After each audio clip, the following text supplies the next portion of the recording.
Bienvenidos a otro estudio bíblico con hermano Bob. Muchas gracias por estar con nosotros otra vez. En el estudio, en este video, vamos a hablar brevemente acerca del libro de Marcos. El Evangelio de Marcos es un evangelio de los sinópticos y siempre comenzando un estudio de cualquier libro del Nuevo Testamento, es importante notar varias características del libro, las construcciones gramáticas, etc. En el libro de Marcos podemos leer 1:1, principio del Evangelio de Jesucristo, Hijo de Dios.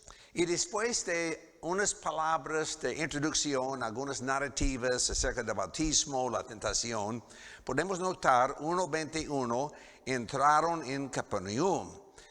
Versículo 35, ponemos otro párrafo acerca de la visita de Jesús a Galilea. 2:1, después de algunos días, Jesús entró otra vez en Capernaum. Y dice 2:13, después volvió a la orilla del mar. Y podemos notar entonces la ubicación, el lugar del ministerio de Jesucristo. 3:1, otra vez entró Jesús en la sinagoga. Y por eso, pensando en el ministerio de Jesucristo al lado del mar, pero específicamente al oeste del mar de Galilea, debemos notar también la área de Herodes, Arquelaos. Y por eso dice 3:6, salieron entonces los fariseos y se confabularon con los herodianos para destruirlo. Finalmente, en la última parte del capítulo 4 podemos leer en Jesús calmando la tempestad. Jesús y sus discípulos cruzaron el mar al otro lado. Y por la primera vez Jesús ministró en una área de los gentiles.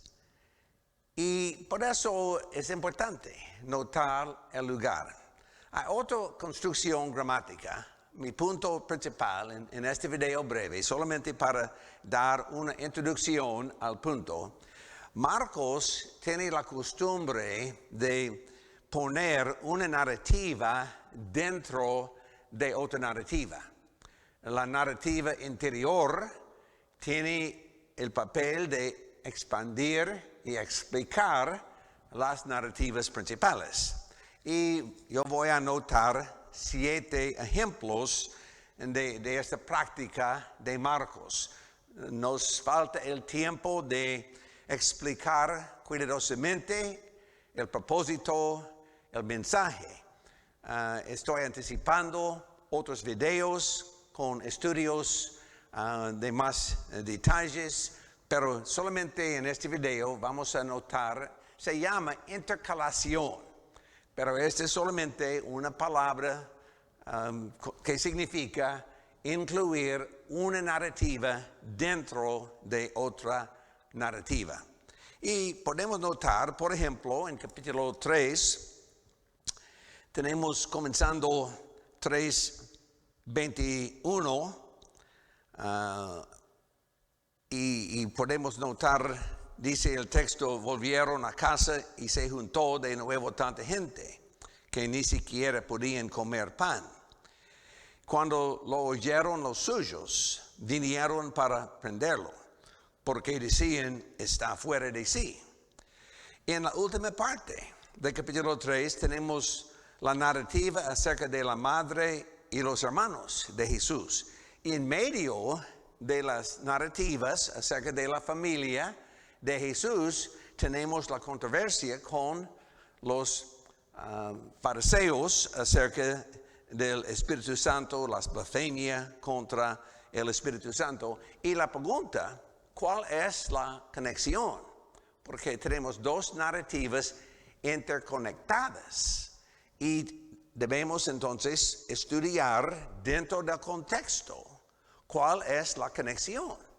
entre estas dos narrativas acerca de la familia de Jesús y la controversia con los fariseos acerca del Espíritu Santo. Otro ejemplo, después de ministrar en la área de los gentiles, podemos ver 5:21, al pasar otra vez Jesús en una barca a la otra orilla, es decir, a la área de los judíos, tenemos la historia de la hija de Jairo, pero dentro de la historia, la narrativa de la hija de Jairo, tenemos la mujer con flujo de sangre. Otra vez, ¿cuál es la conexión? Se llama intercalación.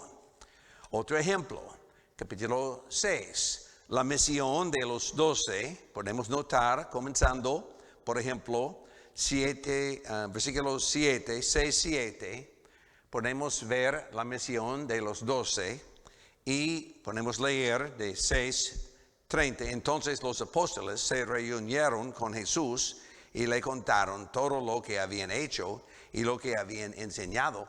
En medio de esa narrativa acerca de la misión de los 12, tenemos la muerte de Juan el Bautista. Y me interesa mucho esta construcción de la parte de Marcos. Obviamente estamos leyendo literatura y literatura con ciertos propósitos para poner más en claro el punto de Marcos, el mensaje de Marcos. En capítulo 11 podemos notar, después de la entrada triunfal en Jerusalén, dice 11:12, Jesús maldice la higuera estéril. Tenemos la purificación del templo y la higuera maldecida se seca. Dentro de esta narrativa acerca de la higuera, tenemos la purificación del templo.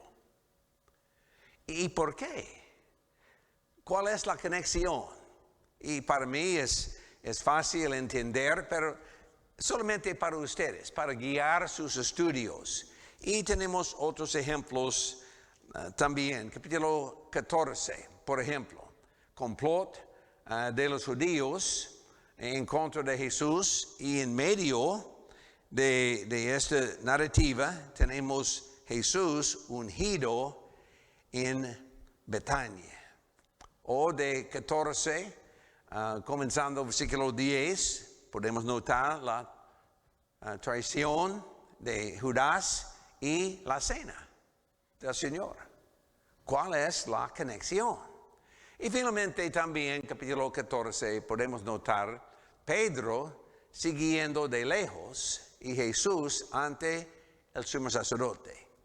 Y ustedes pueden notar en la diapositiva los textos específicos para guiar su estudio.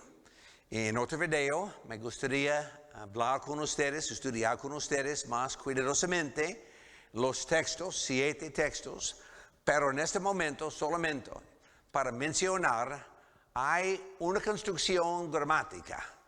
Es una construcción usada varias veces por Marcos, se llama técnicamente intercalación, solamente una narrativa dentro de otra narrativa, para guiarnos, ayudarnos, para que entendamos mejor el mensaje de Marcos. Gracias por estar con nosotros.